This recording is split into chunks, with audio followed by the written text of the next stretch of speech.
Alright, it's a good morning, girls and boys and people of all ages and whatevers. I am working on the next layer on little Miss Suu Kyi today. My efforts today are going to be trying to get her done and through her details so that I can get her ready for hair, so I can get her off to her mom before Christmas. She has already had, I have already cooked on her white or her cream colored modeling. I'll get her up close, maybe you can see. The camera wants to focus on that and not her face. You can kind of see it's kind of a topical layer of white on here, almost looks powdery. But with today's details, that will start to sink and they'll be just fine. Alright, so I'm going to thicken up my red paint, which is this Quinacridone Crimson #1. It just sounds like a horrible pronunciation, but I'm there. That's it. Come on. It wants to focus on our eyeballs. Where's your eyeballs? Over here.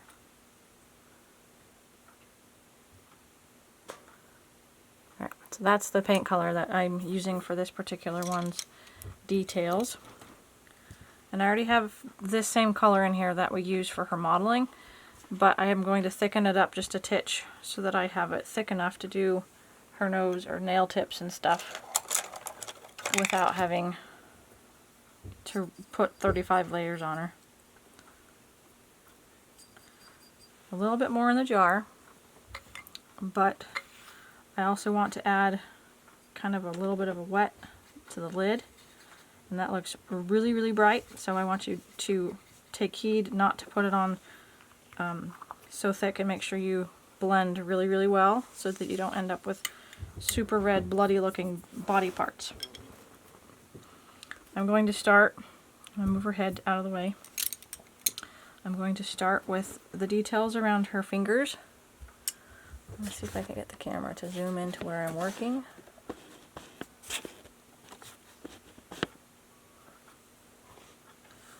Maybe I'll have to move my stuff so I can get closer.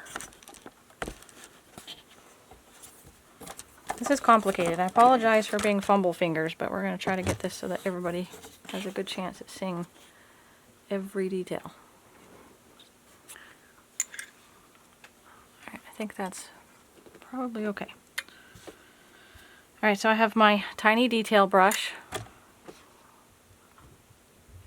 which is the one I use for a lot of the details. This one is a blending brush, but it's tiny. I use it around the nails and on the lips and stuff.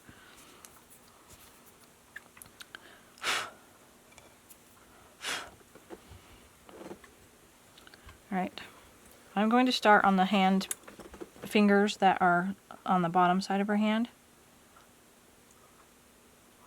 and paint all around very carefully, just around the nail bed. I have a hair on it. Looks like my cat kept getting up here. And that goes the cats. Sorry about that.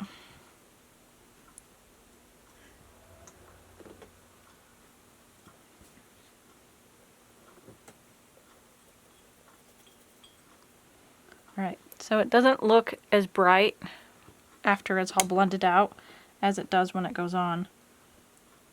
You only do one at a time so you can make sure you get the blending done before the color sinks in. I've already done the nail tips on this baby with a matte finish so that it doesn't sink in too much and look icky and bludgeoned.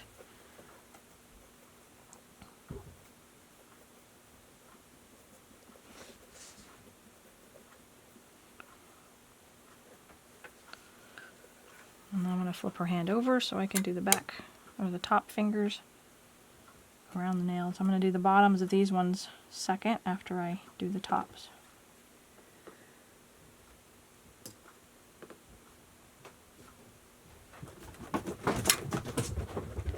They sound like a herd of buffalo.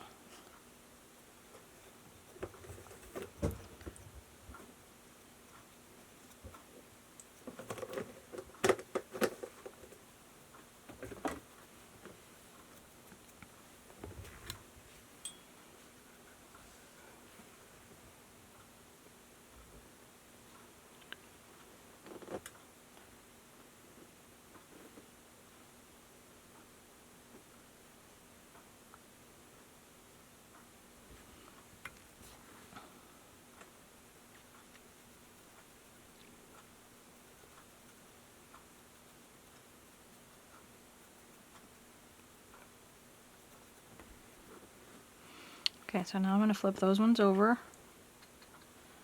and just touch the tips. And for the bottoms of the tips, I'm just using the sponge to help blend them in and soften it up so it's not so bright.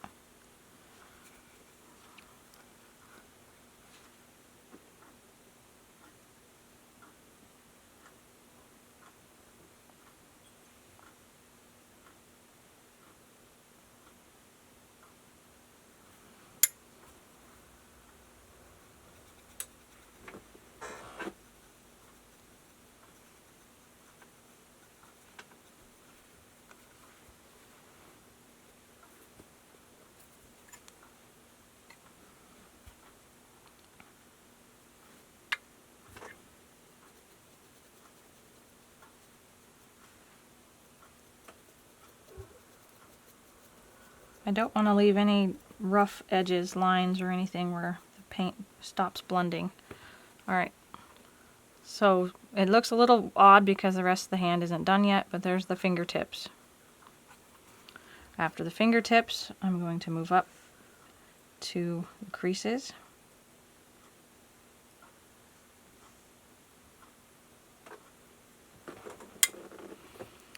I'm going to use a bigger blender for this.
These are actually in some of these creases on the inside of the hand.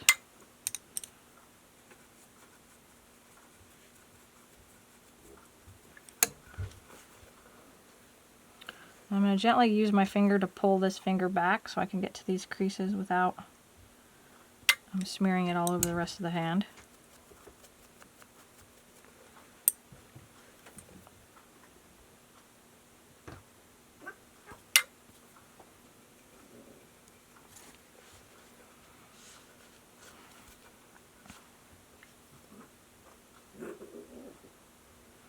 I'm going to do a little bit right here next to where it meets, just to give it some shading.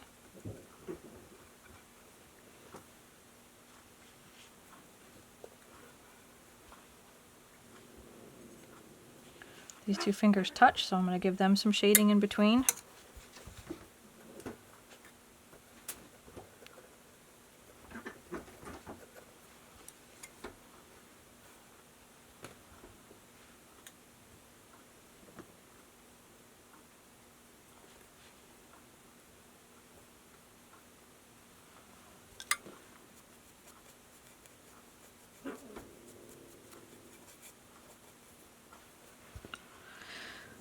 I'm going to move my thinner paint back over here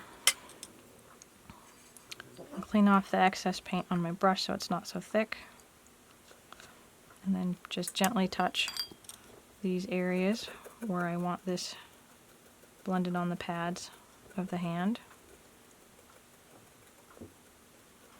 I don't want it super dark.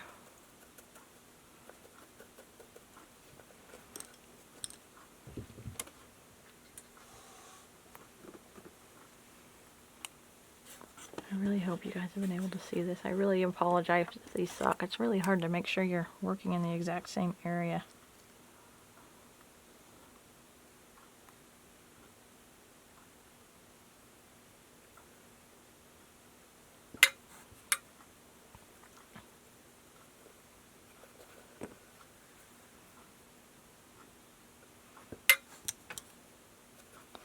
Okay, so So right over here, it looks like you can, well, I can see kind of a line where the pink stops and the skin starts. I don't want that line to be so noticeable, so I'm just going to touch it with my dry brush and help blend it out with the excess paint already on the brush.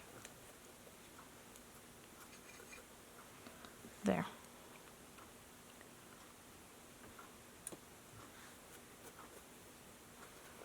Alright, so we have all kinds of wrinkles around the wrist that we have to kind of enhance.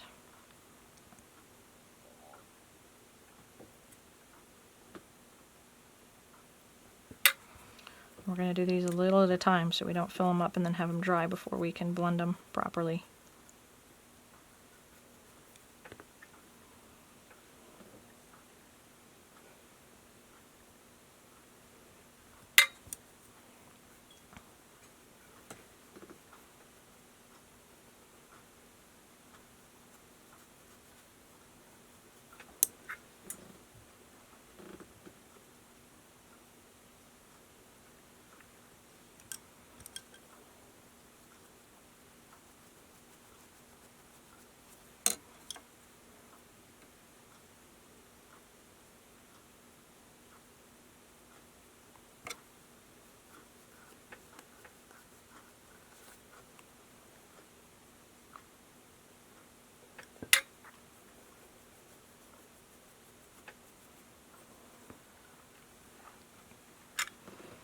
And we're going to move up the wrist a little bit.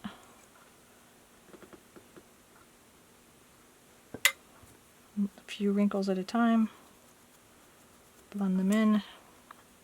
I do not want this to look like a scratch or anything. It's just supposed to look kind of shaded, so it creates the depth of that wrinkle rather than this baby's got a sore because it hasn't been bathed for 10 years.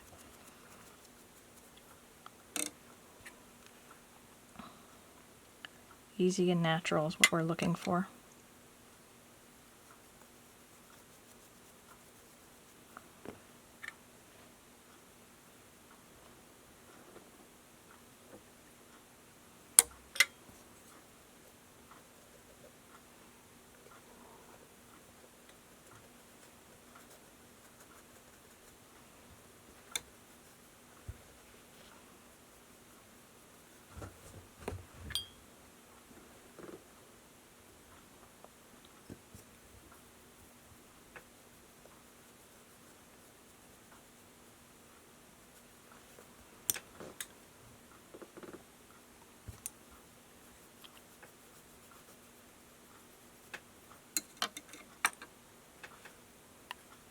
And I don't know if you can see it like I can see it, but there is a kind of a groove right here.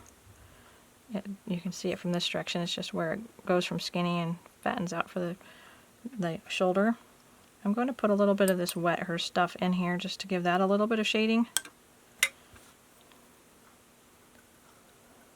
to emphasize the flare out or the change of shape right there. It's just to give it a little bit of, I guess, texture. With my brush, I'm going to use the leftovers on it and carry that up here because you can still see there's a dent there. And the little elbow, I'm going to do these little creases, but then I'm going to come in on top of that with some actual shading or blushing.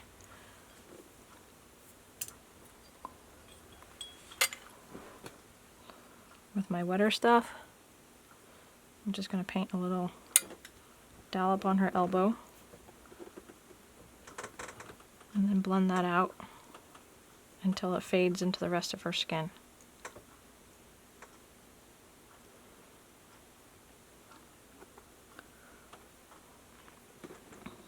Looks like I got it up here too. And then on the shoulders, I like to do the same thing on the shoulders.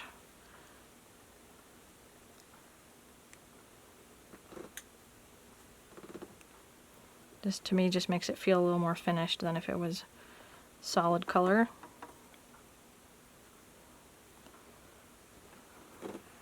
Alright, one more spot where I want this thinner stuff. It's just right across the knuckles.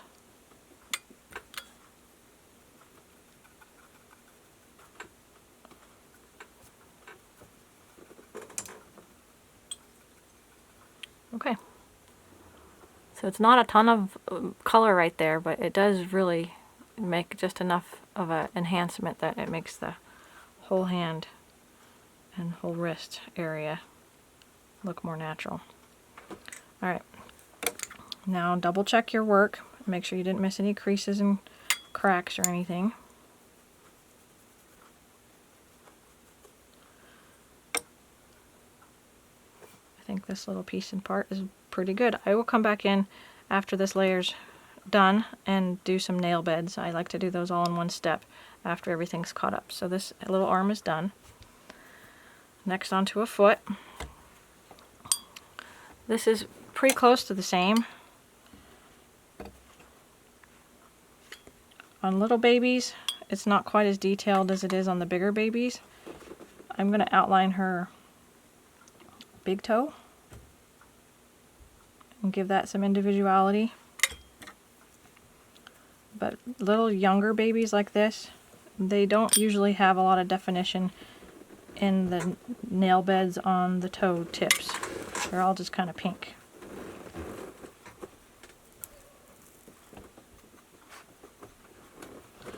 So on those pieces, I'm actually just going to paint the whole tip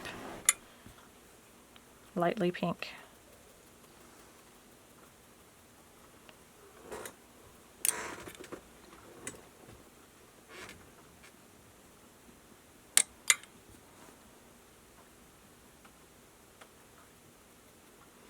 And when I come in for the details on the nails, I will add some more depth to that as well. But this is just giving us the color where we want it.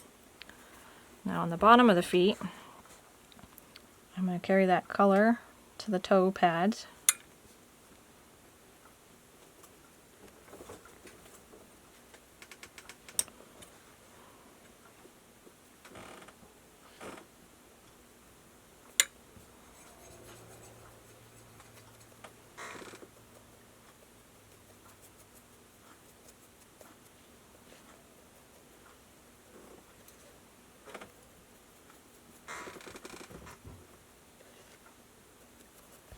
Okay, so I'll blend it on the toes. Next, I'm going to give the toe, or the bottom of the foot, the pad of the foot, the footprint coloring.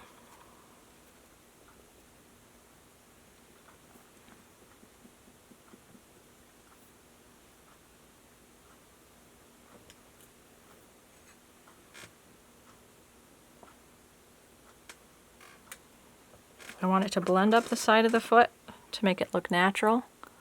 I don't want a solid line. I want the white part to come kind of sink into the bottom of the foot a little bit so that it actually gives you that pad look. Alright, so the blushing part of the toes is done. Now I'm going to come in with the creasing